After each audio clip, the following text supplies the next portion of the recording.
আমার আবার কিসের সাধন ভজন? হৃদয় ডঙ্কা মেরে বেড়ায় আর বিষয় আশয়ের ফিকির খোঁজে।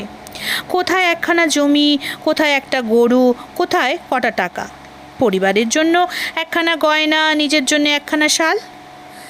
সাধক ভক্তদের কাছ থেকে শোনে যখন রামকৃষ্ণের অলৌকিকত্বের কথা, তখন বলে, ভালোই তো, আমার মেহনত কমলো।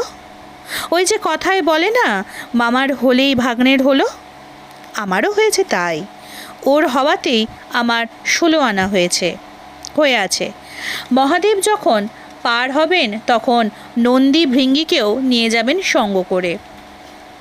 তারপরে পরিচর্যা কম করছি? আমি না হলে ওর সাধুগিরি বেরিয়ে যেত। আমি আছি বলেই ওর এত জেল্লা জমক।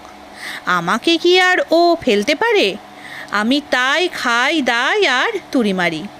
আর যদি